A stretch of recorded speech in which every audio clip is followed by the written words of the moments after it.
5 minutos, resumen de noticias un poquito más temprano porque hoy tenemos show de Joselo después de las 9 de la mañana. Estamos listos, vamos enseguida a través de la doble frecuencia, emisor Atlántico La Reina, nos siguen en zonacero.com, jorgecura.com, estamos en vivo y en directo, nos pueden ver a través de nuestras aplicaciones.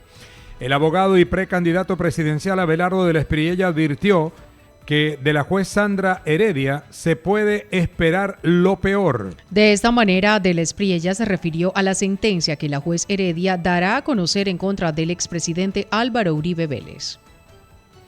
Insistió que el juicio contra el exmandatario es injusto y tiene tinte político. Uribe Vélez ha hecho mucho por el país y otros exmandatarios como Ernesto Samper y Juan Manuel Santos, señalados de narcotráfico y corrupción de Odebrecht, están libres y viajan por el mundo, manifestó el abogado. Jorge, después de esa sentencia tan sesgada que desconoce todas las pruebas, incluso las presentadas por la Fiscalía que fueron favorables al presidente Uribe, que desconoce más de 22.000 horas de grabación en la que se puede advertir sin lugar a ninguna duda que el presidente Uribe nunca dio una orden ilegal al abogado Diego Cadena, en una sentencia en la que se validó a un bandido redomado como Monsalve, que incluso fue desmentido por su padre y su hermano en juicio, pues uno puede esperar de esta señora juez cualquier cosa. Y cuando digo cualquier cosa es que después de haber proferido tremenda decisión contraria a derecho, contraria a la prueba, pues hay que esperar lo peor hoy de esa señora. Por otra parte, Abelardo de la Espriella dijo además que el presidente Gustavo Petro pretende gobernar por decreto y que por lo anterior demandó el decreto sobre el sistema de salud nacional por ir en contra de la Constitución Nacional. Dijo además que su campaña a la presidencia marcha bien a pesar del corto tiempo de haberla iniciado.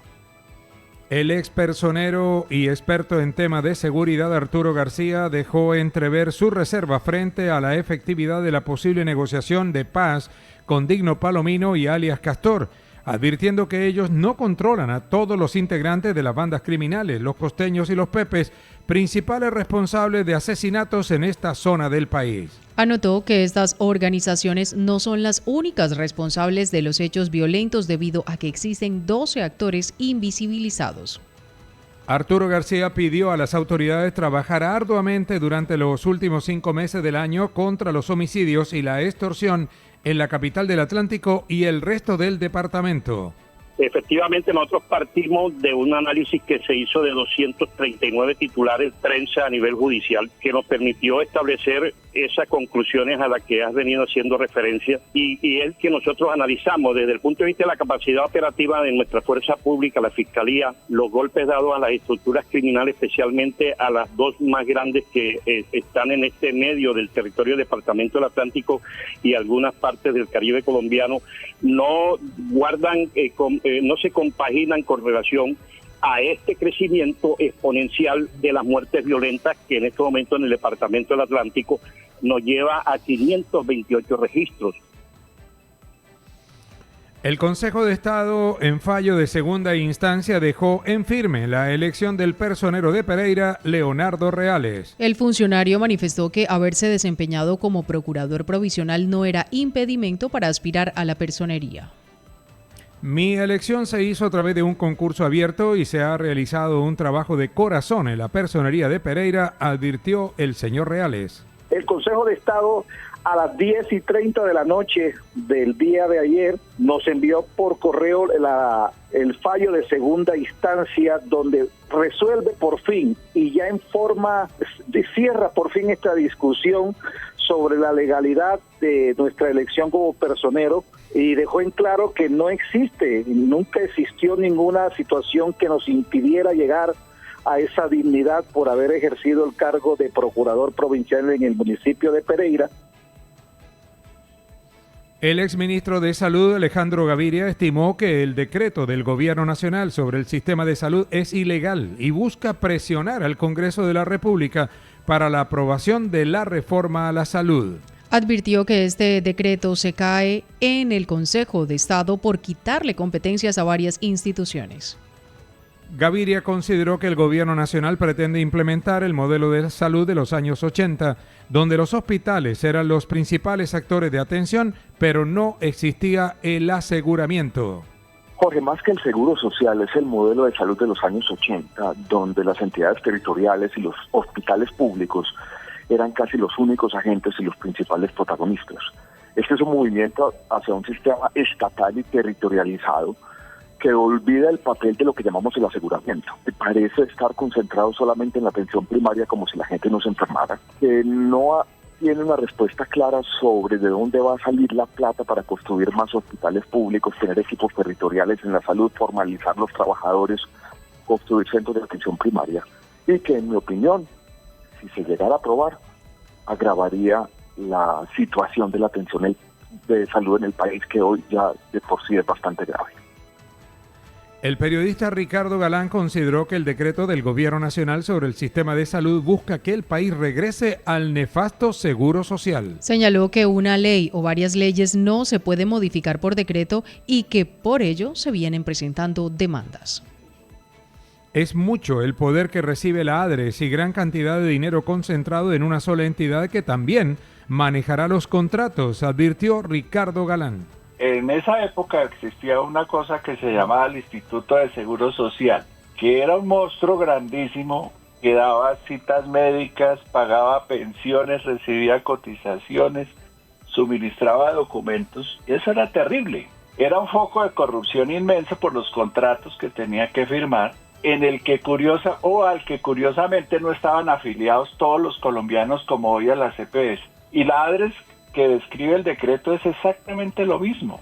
Es la que va a manejar toda la plata, todos los contratos, todas las relaciones con las farmacias, los laboratorios, los hospitales, las clínicas.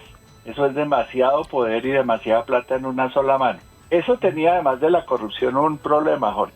Si uno no tenía un amigo concejal, diputado, senador, representante, alcalde, gobernador o senador o cosas así, la posibilidad de que le dieran los medicamentos era complicadísima.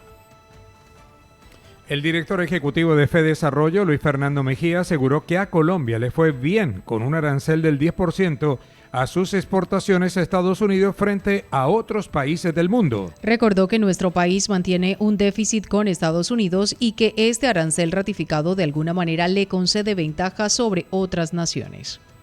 De otra parte, Mejía calificó como una decisión razonable la decisión del Banco de la República de mantener inalterable la tasa de interés del 9.25% como mecanismo para controlar la inflación. Pues mire, Jorge, yo creo que esa fue una decisión razonable desde el punto de vista de la situación, especialmente en el frente fiscal.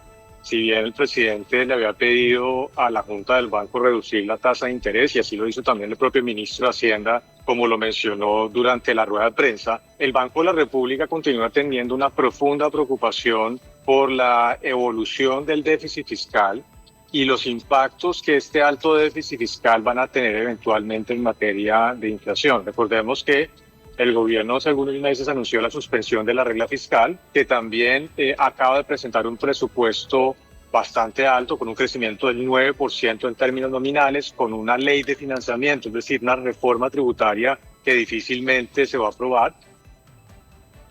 El presidente del Consejo de Barranquilla, Andrés Ortiz, afirmó que el aeropuerto Ernesto Cortizos no está acorde con el desarrollo de la ciudad en los últimos años. Advirtió que el Cabildo liderará las audiencias que sean necesarias para que se entregue información sobre las obras adelantadas y revisar los trabajos millonarios atrasados. Vamos a adelantar mesa de trabajo, ojalá con el liderazgo del alcalde distrital para establecer qué está sucediendo y buscar soluciones, expresó el concejal Andrés Ortiz. Jorge, pues para nadie es un secreto que el aeropuerto de Barranquilla hoy no solamente tiene unos retrasos millonarios, sino que además no representa lo que representa la ciudad de Barranquilla y el departamento del Atlántico para el país. Hoy el aeropuerto de Barranquilla no va acorde a lo que es recibir a nuestros foráneos con el turismo que quiere representar nuestra ciudad en el país. Por eso hemos establecido un cronograma y desde la mesa directiva vamos a ser garantes para realizar las audiencias públicas que sean necesarias con el fin de que nos vengan y nos expliquen por qué esos retrasos millonarios. Es que, Jorge, esto ha venido siendo un dilema de hace años, esto no es de hoy. Llevamos 3, 4 años esperando que se hagan las cosas bien, esperando que se entreguen las obras a tiempo, esperando que nos expliquen. El senador Mauricio Gómez Amín confirmó su precandidatura a la presidencia de la República y advirtió que mientras esté él, el Partido Liberal no hará unión con el pacto histórico de cara a las elecciones presidenciales. Debemos buscar la unidad de los precandidatos y establecer lo mejor para el país, expresó el congresista. Manifestó que con el apoyo de todos trabajará para la reconstrucción de Colombia. Que sí, Jorge, ayer arrancamos una nueva etapa desde nuestra vida pública. Yo creo que hay que pensar en Colombia. Sobre 3 pilares fundamentales basamos esta decisión, Jorge. Primero, evitar que el Partido Liberal Colombiano haga alianzas en el 26 con el pacto histórico y con la izquierda. Yo creo que mientras Mauricio Gómez Amín esté en la baraja de precandidatos del partido, será muy difícil que el liberalismo llegue a hacer una alianza con el gobierno que ha destruido todo lo que se había construido estos últimos años, que es el gobierno de Gustavo Petro. Atención, a partir de este 1 de agosto se abre la convocatoria para que los aspirantes a rector o rectora puedan inscribirse. Los interesados podrán postularse a través de la ventanilla electrónica Orfeo de la Universidad del Atlántico. El periodo del actual rector de la Universidad del Atlántico finaliza el próximo 11 de octubre, por lo que el próximo periodo rectoral iniciará a partir del 12 de octubre de 2025, de conformidad con lo establecido en el Acuerdo Superior 000001 del 23 de julio de 2021. Caída fuerte del dólar. Pierde en este momento 56 pesos con 67 centavos. El dólar, la divisa norteamericana, flota en 4.130 pesos con 4 centavos.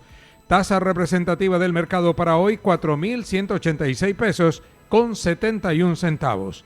8 de la mañana, 56.